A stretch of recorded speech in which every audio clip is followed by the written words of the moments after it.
Good evening, ladies and gentlemen, and welcome to the Stephanie Stevens Show. Today, I have on my show two fantastic individuals, a couple, a married couple from the LGBTQ two-spirit pronoun community. They're going to share their story today. Mr. Jonathan Hill and his wife, Miss Sierra Hill from Tampa, Florida. Today, we're going to be talking about HIV and the family. As we all know, HIV has come a long way, and we have a long way to go. But the show is not just focused on HIV, it's focused on the family and where do we go from here and where we are now with everything. So I just want to say thank you guys so much for being on the show. Welcome to the show, Sierra Hill and Mr. Jonathan Hill. Thank Thank you for you. having us. You're welcome. Now, the reason I wanted you on the show today is because I thought that you had an amazing story. I like the fact that you had a love story and the fact that you've been together 5 years and the fact that you, Jonathan, were tested HIV positive. And somewhere along the line, you guys found love, found an understanding of the condition that you were actually going through and the fact that Sierra stuck by you. So Yeah. I think that that can really educate others because we don't talk about this much now with the advancement of HIV medications and uh, and therapies. So I just want to say welcome to the show today. Merry Christmas and happy holidays. Merry Same Christmas, to happy you. holidays. Yes, happy holidays. Merry Christmas. Okay, now I want to start with you, Jonathan. Okay. How did you meet Sierra? How did you meet her? Well, that was kind of funny. We met each other here in Florida on a website called Quest Chat. That's how we met. We started Okay, talking over Quest Chat. We exchanged phone numbers. I was living in a part of Tampa known as West Tampa. She lived on this side over here, close to Ybor City. I jumped on my 10-speed bicycle, rode all the way from my side of town to her side to meet her, and Yes, he did. we went on 2 or 3 dates at our particular spot that is now closed, Hamburger Mary's in Ybor City. And when I figured she would be the one, that's when I disclosed to her about my status. okay. Now, I know a little bit about Ybor City. I used to be around in the days when they had Renee's. I don't know if you guys Yes. remember Renee's and El Goya, all Yep. those days. I used to perform there many, many years ago. As you know, I've been in this business 32 years this year. Woo. So Wow. I know a lot of the girls from Lakeisha Lucky to Yes. Dana Douglas, all of those Mm. girls I've worked with at one point or a time in my career. Now, I want to talk. Now, I know that you guys work. You work. What's your occupations? Well, for when the time that I was working before I uh, got HIV, I served. Before I served in the military for 3 years, I worked several jobs. I've been working in McDonald's, maintenance, labor pools, and Mhm. currently right now I have my lawn service that I'm working with a friend of mine that has a lawn service business, and I work with him every now and then. Uh, but other than that, I make it every day through my Social Security and VA. You know, Okay. Now, Sierra, what was your first impressions when you met John? What were your first impressions when you met him off of Quest? Well, my first impressions was actually exactly what he said. His description, because normally they'll tell you anything just to get your attention, but Uh-huh. he was exactly what he said he was. And I was really shocked that he drove all the way on a bicycle all the way across town to come see me. I've never had a man show up on a bicycle, so that was kind of interesting. So I was like, for a man to ride all the way across town to come see somebody, that really meant a lot. Yeah. Well, now, John, can I just ask, how long have you been positive? I've been positive since 1998, and here it is, 2020, going into 2021, and I am sitting here talking to you right now. I am 51 years of age, looking forward to 52 next year. Well, that's good. It's the fact that you are alive and healthy and that you guys are thriving together. This is a great thing. I mean, I want people to understand that the fact that you are together and you're working all of this out, and you seem to be on the right track with, love and family. Now, you, Sierra, how did you feel when John, of course, the hookup thing and all of that, how did you feel when he told you that he was HIV positive? How did I feel when you told me he was HIV positive? Mhm. Well, to be honest, at first I wasn't a closed-minded person, but my ex drag mother had HIV, so she kind of educated me a little bit back at the time that I first met her. I was really the type of Mhm. person where I was scared of people at the time. I Mhm. thought that you could catch it by being coughed on, sneezed on. One of those kind of people that was just naive, that wasn't educated. And I never really thought that Mhm. I would ever meet an HIV person and fall in love with an HIV person.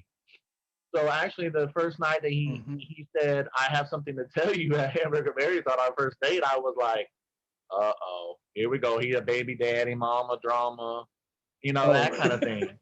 But Mhm. but then when he told me his status and said I am HIV positive, I just kind of sat there for a minute and I didn't really say anything. I just kind of looked at him. He's like, "Are you okay?" He's like, "Now, before he told me, he said, I'm going to tell you something. You can either leave or you can stay. I'm leaving. It's totally up to you."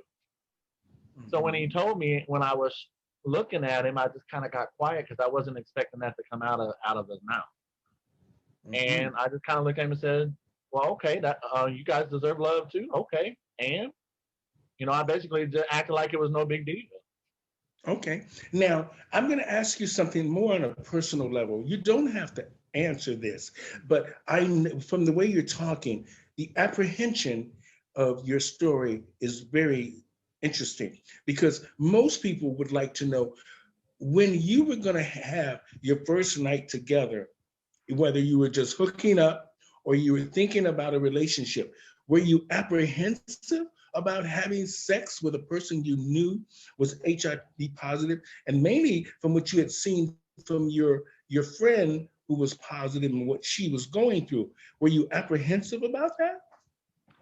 Actually, he told me after we met for the first time.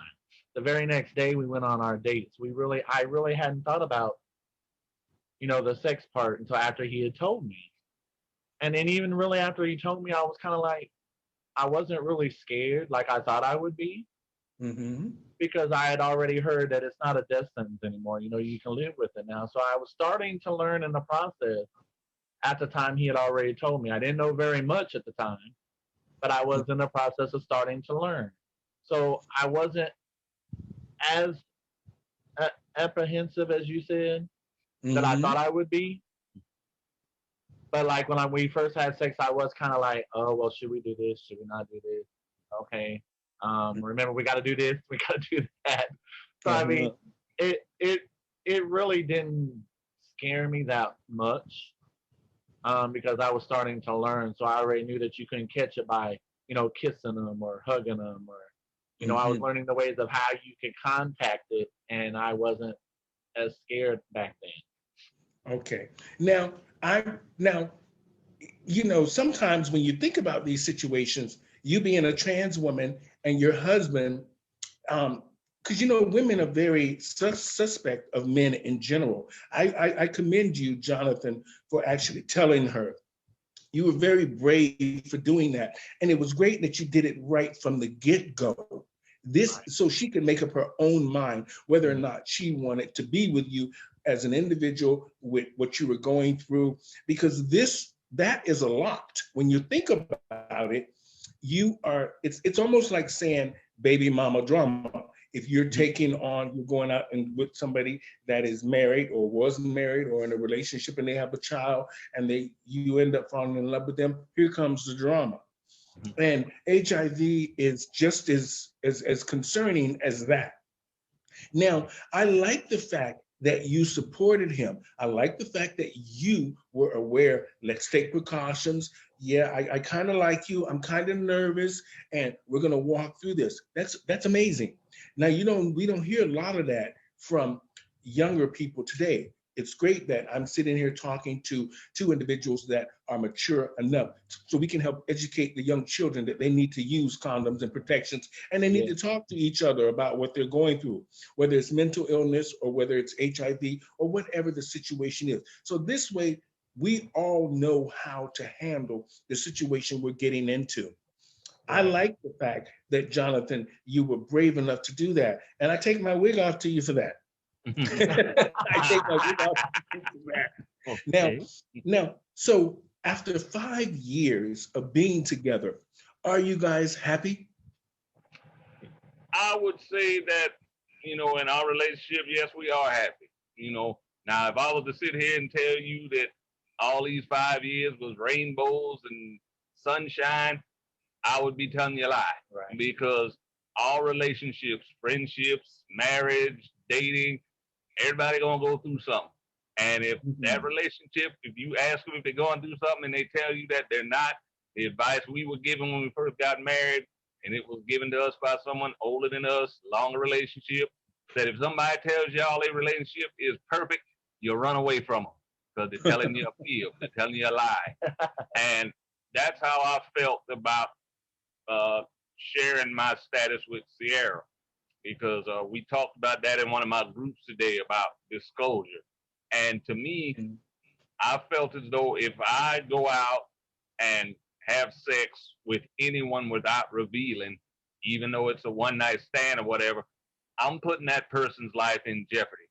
And Mhm. I have a conscience, so I couldn't have that on my conscience. Like if I weren't married and whoever I slept with, they wound up getting HIV. I have to wonder, like, am I the person that gave it to him, or did they have it before they got with me and just didn't tell me? So see, instead of me having that go through my mind, I feel like I should disclose.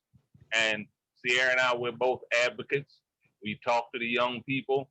I talk to them about disclosure, and I also talk to my transgendered friends about disclosure. I mean, it's a scary thing, but to me, I've always felt that if you want to sleep with somebody, trans, straight, gay, whoever, let them know who you are, what's going on.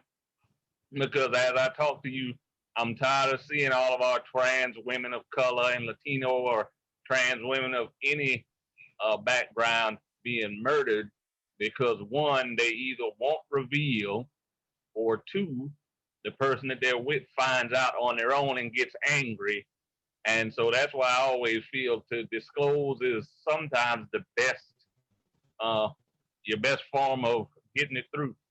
And as far as you ask us if we're happy, on my end of the spectrum, it's kind of hard both ways because for one thing, we're a racial couple, interracial couple, and one is positive and one is negative. So I get feedback from both sides of the fence, like, well, how could you love somebody with HIV? Have you ever thought about being with somebody with HIV? Did you think you would ever love someone? And really, to be honest with you, like I said earlier, I never thought I would be. It just happened. And I tell people it can work. It works if you make the system work. If you do what you're Well, I supposed think to do and you do your safety issues, hmm and have no problems living as a positive and a negative couple. Now, I think when you love somebody, you can work everything out. And mainly if it's real love. And like Jonathan said, all relationships go through ups and downs, and that's just part of life. And Right. we as older people, we understand that. And mainly as we get more older, we become more tolerant and more understanding of other situations because we've been through them or lived through them, or we see our friends going through these things. And this is good. This is a good thing. Now, do either of you have children? No. Thank Okay. goodness I did not. Thank goodness I did not have any children. Now I was married when I was in the military, but me and the young lady, we basically married for the military money. When you're both in Okay. the military, that's more money coming in. But we realized we were better just being friends and colleagues, because I was gay, she was lesbian, so we were better off just being colleagues. And so I went my way, she went hers. I still, I see she pops up on my Facebook page. I wished her happy birthdays, Merry Christmases, happy Thanksgiving. I mean, she's living her life, I'm living mine, but I still hold no hatred towards her. I wish her the best, and she always wishes me the best. But that was a part of my life that, as my uncle said, I just got married because I felt that nobody would have wanted me anyway, so I just jumped right into it head first without thinking. Thinking with the wrong head is what he said. Okay. Some sex can make us blind. Yeah. And and sometimes when we think outside the box, maybe things seem a little bit better on the other side until we get in that box. Now, Yeah. Sierra, how did it feel? How does it feel? How did you feel when you got married? Like, how did you feel as a trans woman walking down the aisle with the man that you love? How did you feel as a trans woman? Or did you just think it was normal? And how did the family react when the two of you said, we're getting married and we're inviting everybody? Well, to start out, I felt like a queen. I was glamorous and gorgeous as course. Okay. On my wedding day. My family is kind of a different story because my mom and dad don't really know we're married yet. They know we live together, but they do not know we're officially legally married yet. So they don't really know that they have a black son-in-law. And my dad, one of the reasons why I didn't really say nothing is because when I was growing up, my dad was very prejudiced. And one of the things he told me when I came out as being a young gay trans person was, I don't really like the fact who you are, but I will say this, I don't ever want you to date a black man. And that stuck in my head for the longest time. So, of course, on my wedding day, after we got married, I looked at him as we were dancing. I said, you know what? My dad's going to kill me. I said, because you are a black man. But it was really fun to walk down the aisle and be who I was and to know that I could dress the way I felt comfortable. Me being the woman that I was, to be able to marry the man legally in the eyes of God for us to show our love to people. Because we actually had two ceremonies, because we actually had a union before it became legal. So we had two marriages, actually. But the other one was actually legal, the second one. So a civil union. So is marriage actually legal in the state that you're in, Florida? Yes, it's been legal for It's been legal now for 7 years now. Yeah. Oh, that's amazing. Because I'm from Orlando, and I know those Republicans down there are something else. It get married in Orlando too. It passed, even though the outgoing president, he tried to repeal it. It got it didn't work.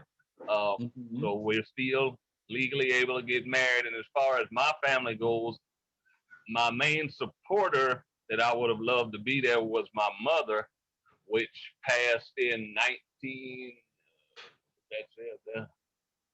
She was born in 49, I believe she passed. She's been gone now since 2011. And then my sibling sister that was born in 71, she was totally against it. She's totally against the lifestyle. She came at me with I'm trying to do the right thing. I'm reading the Bible, and she tried the Bible bush. So I just cut her off. I went, hey, our church has the same Bible. I would like for you to be there, but if not, I understand.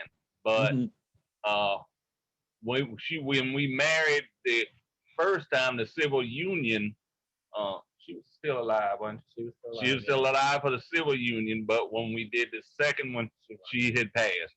But I have her 4 children that are still with us, and I see her through them. Her oldest daughter, she's LGBTQ. Okay. And she has 2 children of her own. And people ask me, how is it that your gay niece has 2 children? I was like, well, she is a female. I said she slept with a male. And when a male and a female get together, things happen, and there's a child. I'm like, just because she's lesbian I said, I guess she felt she wanted to have 2 children, and she had them, but she's still, living her life, and she's happy. And Well, I'm happy for her. well, that's the good thing, Jonathan. Once people make up their minds and become comfortable in their own skin, it's great that people are happy. And this is what I see with the two of you. Like, even though you said you guys have ups and downs, that's in every relationship, and we understand that. Now, what I want to know and I think it'll be interesting to know, does your neighbors know that the two of you are married in a union? And how does the neighborhood, how do you guys fit into the Well, neighborhood? we live right now. We've been living in this rooming house where we currently are. We've been here now 8 years. And we've had several different next door neighbors next to our room. We usually get along well when it's just a one person, either be male or female. When there's single people, they get along with us, they had no problem. But it seems every time we've had a couple move next door to us, it's no more issue with the lady, it's more of an issue with the male people. Because I don't know if they have, how they usually say sometimes about heterosexual men. They have the thought in the back of their minds that they think every gay person wants them, which is not true. Or they have this feeling that they want to be with a male but don't know how to approach them. And so my wife and I, we've had stares, like we'll go to our car sometimes and the neighbor downstairs, he'll give us these looks as though like, they better not talk to me or say good morning or nothing, as if he thinks that I want him or my wife wants him. Neither one of us give a care about none.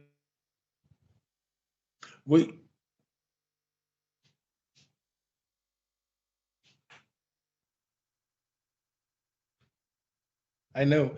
Ladies and gentlemen, on the show today, I have Mr. Jonathan Hill and his wife, Miss Sierra Hill. Sorry, just had a scam call come through. I had to turn it off. But it's all good. We see him and we ignore him, Well, that's good, Jonathan. It's good that sometimes it's not worth taking on these people that have their own mindset about whatever. It's better just to mind your own business and keep looking forward. That's what my agent tells me now, and my mother used to tell me that before she passed. I miss you, Mom. But I want to just say that I want to thank you guys so much. Where do you guys see yourselves in the next 10 years? I know you say that you're living in a rooming house now, and I don't want to get too personal, but for me, I'm looking at two mature individuals that probably should. I understand your situation, Jonathan, with what you're going through, but you did say you were in the military, and I know that the U.S. is now trying to change and take care of the veterans. Yeah. Were you dishonorably discharged, or were you honorably discharged? I was honorably discharged, and it was for mental health issues. And as far as finding housing, we are desperately looking. We have realtors helping us now. I have an organization known as Metro that let me know something about a hopper list coming up for the next year that they are possibly letting me know a little more on that. So we're leaving it in God's hands. And, for the next 10 years, the next 10 years, we're looking to pray that we'll be in our own home. That's amazing. Yeah, way before. Oh, okay. Well, I want to say to you, to Jonathan Hill and Sierra Hill, thank you for doing the show today. I didn't want to go into too much in depth. I want you guys to have a Merry Christmas and Happy Holidays. And you guys did great today. And I want to say thank you. And I think we've learned a lot from just listening to your story. And it's good for our community. And mainly a lot of the people that I live around and that are a part of our community, they need to hear your story. Because you've inspired, you're very inspiring, you're very understanding, and you're very direct. And that's what I like. And this is thank you for having us as well. And Merry Christmas to you too. Thank you for having us. Merry Christmas, Happy Holidays, Happy Hanukkah, all those. Merry Christmas, everyone. Yeah, Merry Christmas.